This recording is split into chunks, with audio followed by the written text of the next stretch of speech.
You're very welcome to another episode of the Scaling Your Business podcast. For this episode, delighted to be joined by Cormac Reid, the founder and CEO at RocTel. Cormac, you're very welcome to the show. Thanks, Rian. Nice to be here. Thanks for asking me. It's great to have you. Typical fashion of the show, Cormac, we start with early influences. So where you grew up. I know that you went to school in Blackrock. Going to assume that you grew up in Dublin. Correct me if I'm wrong, but kind of tell me what your early years were like. Any favorite hobbies, standout memories? Yeah, well, I grew up in South Dublin, Monkstown, which isn't too far from Blackrock. Nice, leafy seaside suburb. So it was all. I suppose the formative years were the 80s. It was for me just a lot of crack, a lot of fun.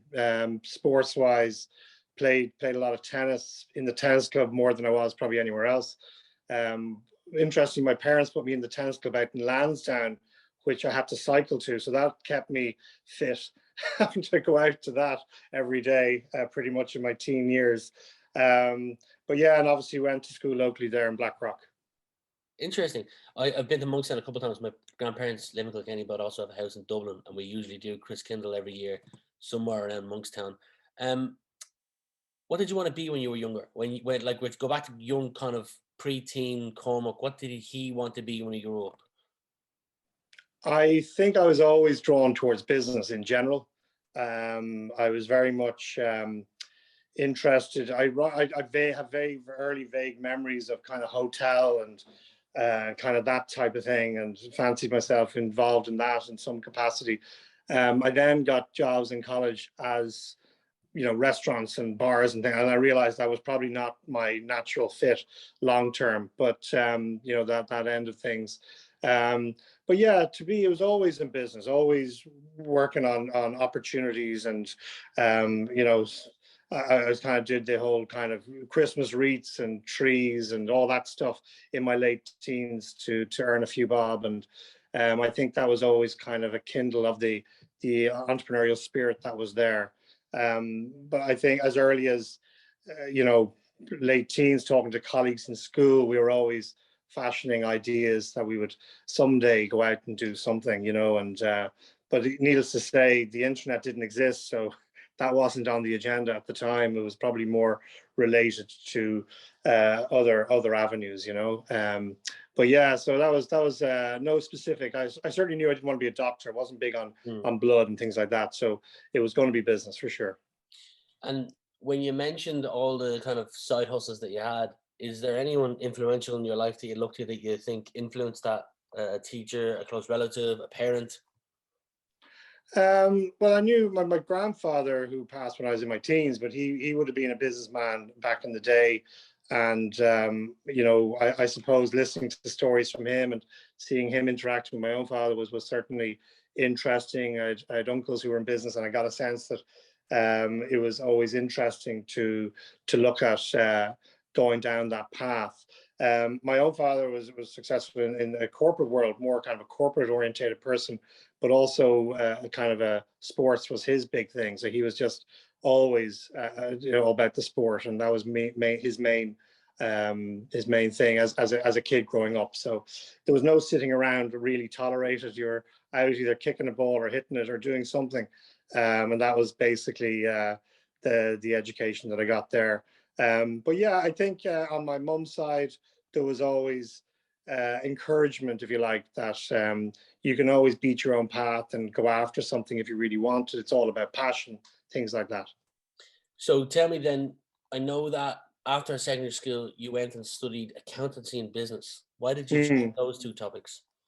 Well, basically, that was my parents put me down the path of business because they were very, very interested in that, and it was not something that I was completely going, oh, I definitely want to do accountancy. I really need to count numbers or what have you. But I knew it was a foundational to all business. So no harm in understanding and reading a set of accounts and understanding the difference between, liabilities and debts and things like that, So yeah, my father was very much an advocate for that. I was actually interested in the arts, believe it or not. That was really something I wanted to pursue.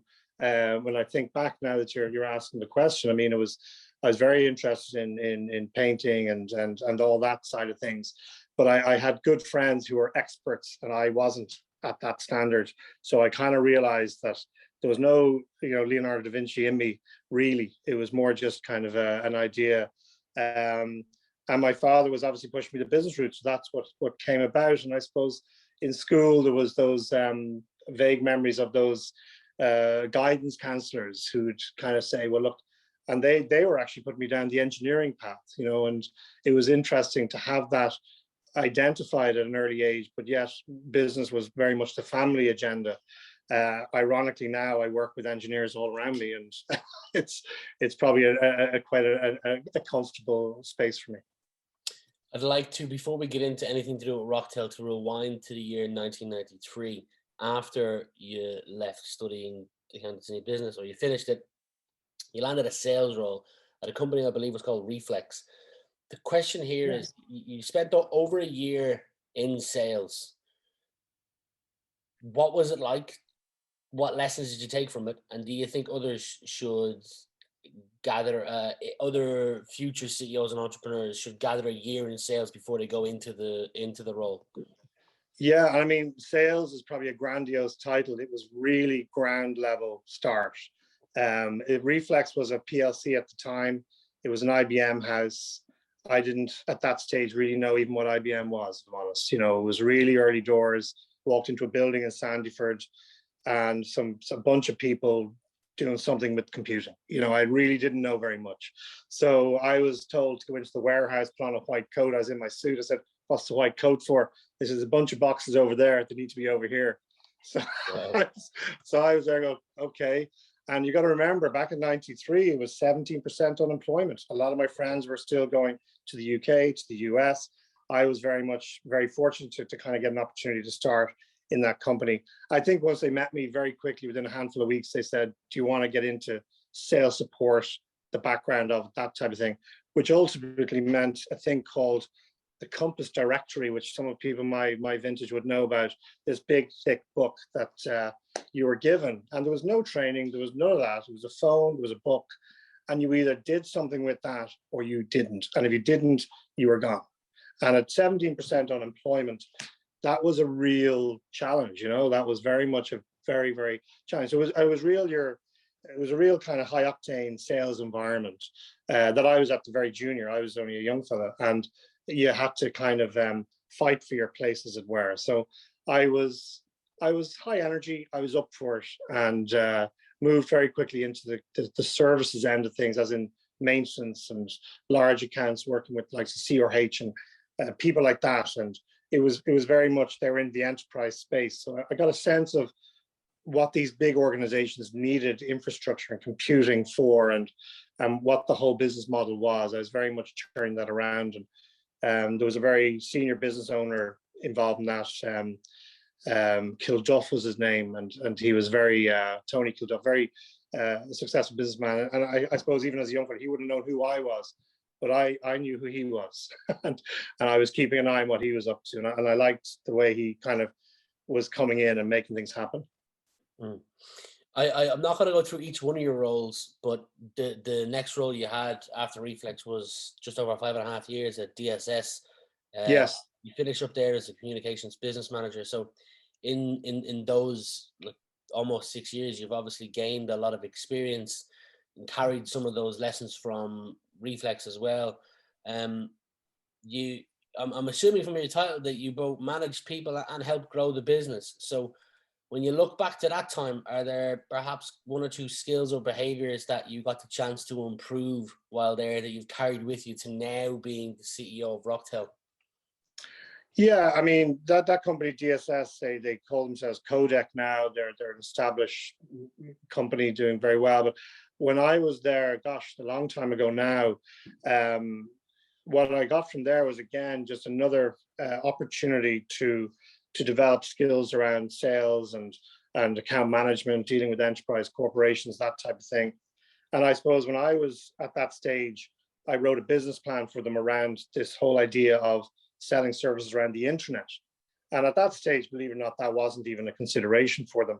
And there was a great CEO of the time, Tony Stafford was his name, very, very hard-nosed businessman, very good at what he did and very admirable character. And he just looked at me and says, if it makes sense, we'll back you.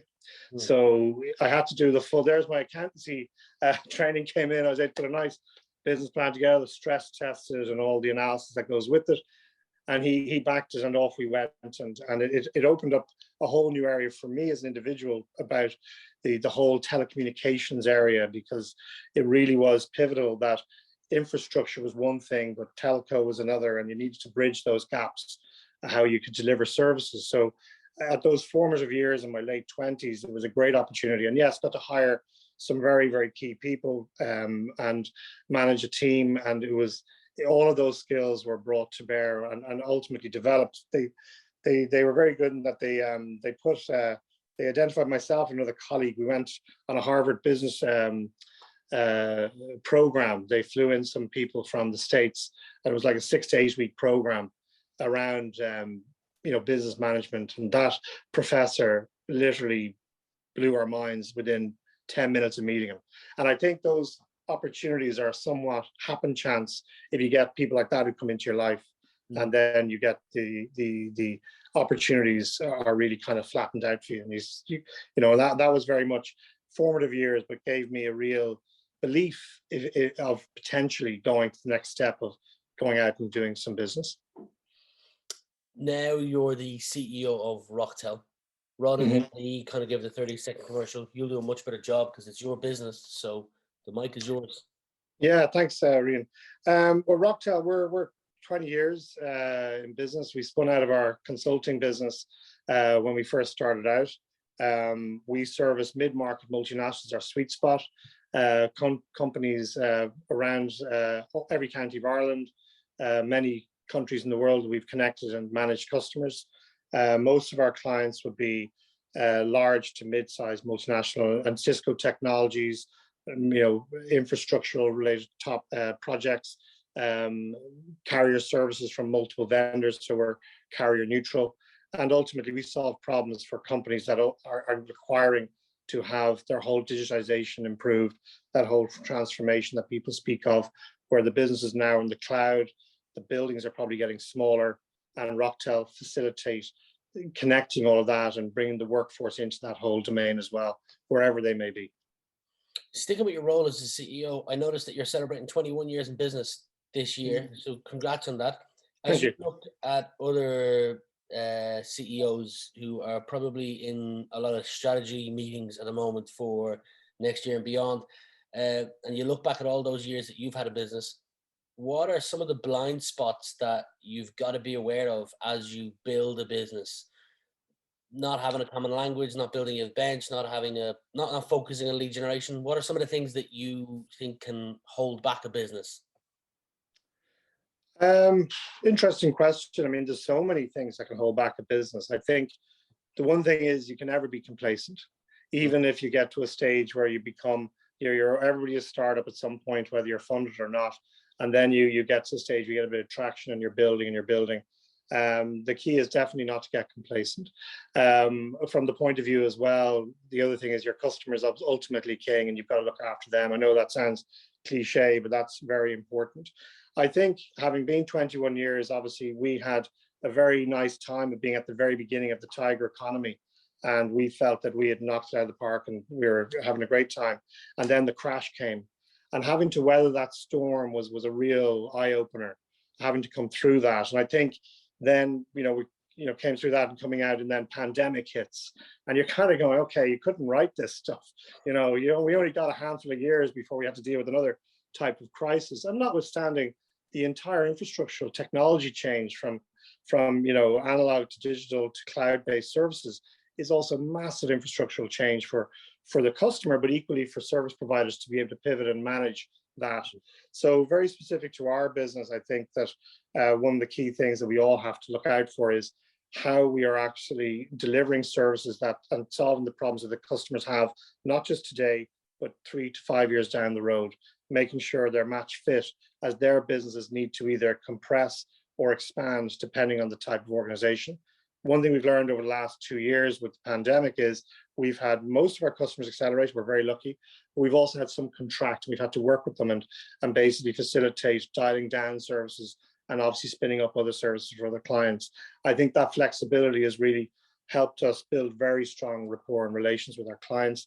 And I think going forward, as you mentioned, I think at the top of this was all around the digitization, if you like, of the communication from podcasting to your social networks. All of that is becoming, we all know this, very, very important. And I think that the pandemic has really emphasized for companies that are 21 years old, we've had to come from a legacy position, if you like, now to adopt to that. So we're very much going through that ourselves and, enjoying that process.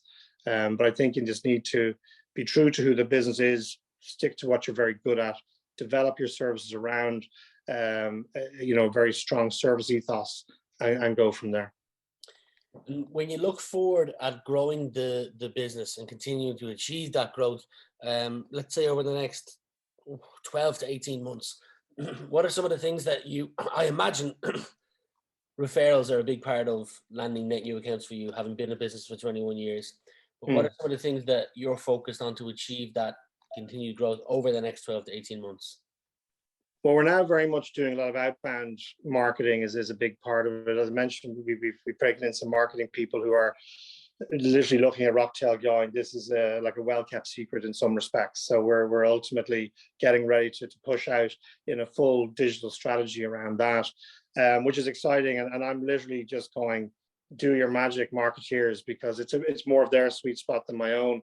And I think in order to achieve that growth, yes, we do get a lot of referral. We do have, I think the figure some years back was like 47% of people who came in through RocTel were referred into us, which is significant.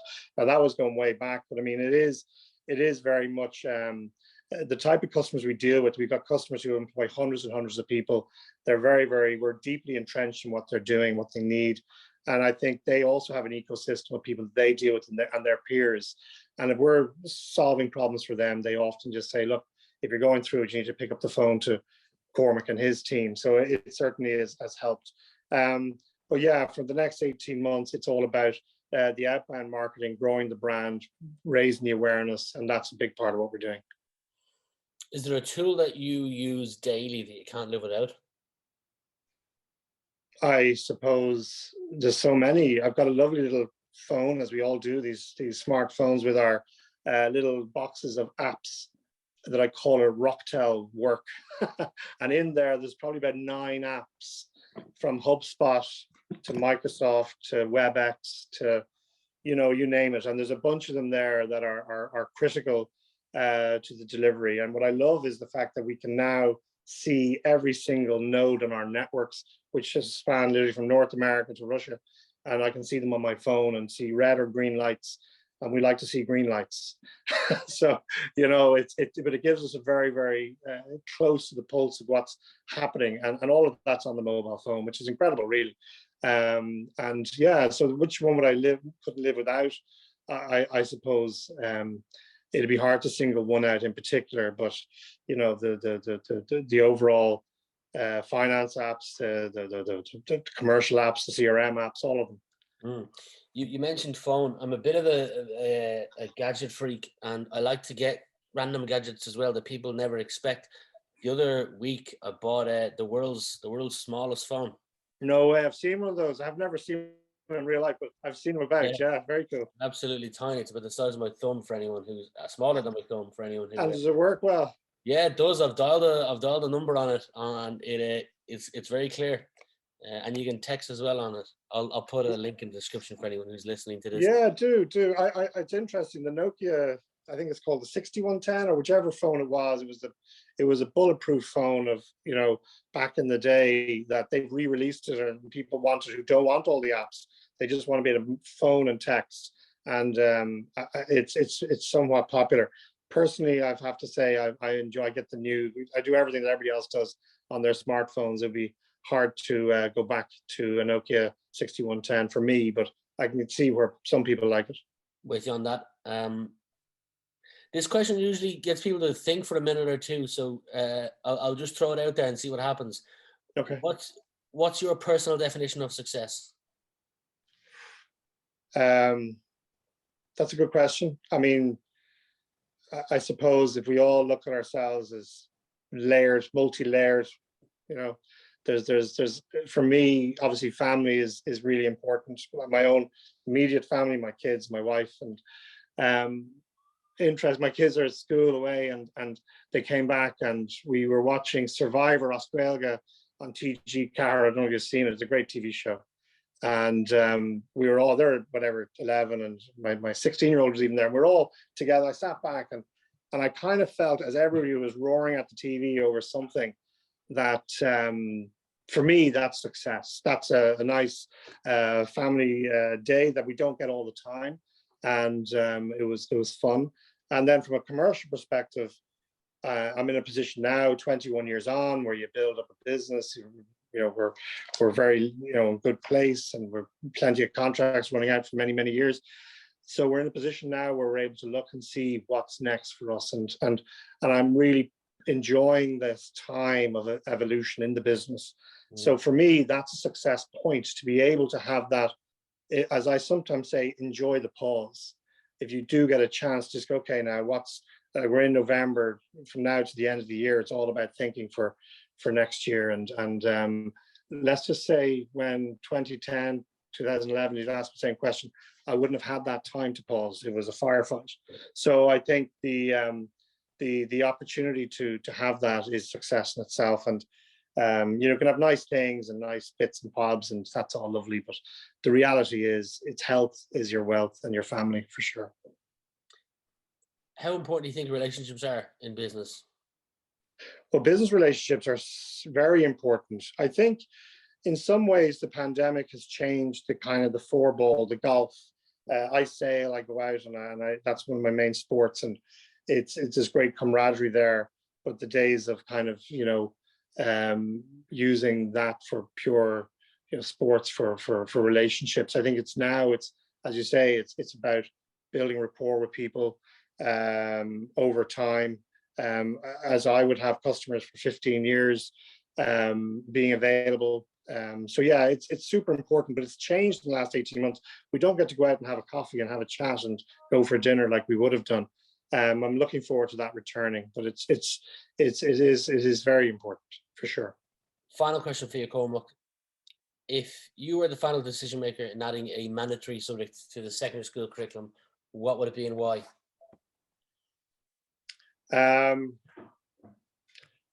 Well, that's an interesting one. I suppose mandatory.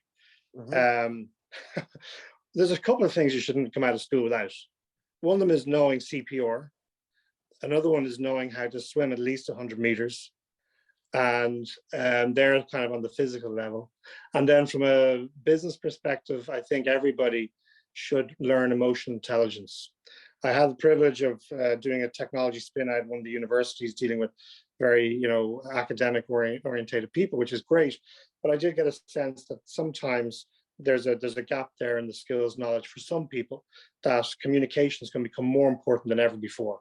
So, and I'm not talking about communication as in tools, as in technology. I'm talking about individuals, because that skill is being diluted by the apps, the phones, the headsets, the head down, the hoodie up, and those skills are being lost. So I think the schools need to bring in literally a human communication as part of a syllabus, perhaps potentially, which would center around emotional intelligence, building rapport, doing all of these skills that are critical, because I think they're going to become a lost art if we're not careful.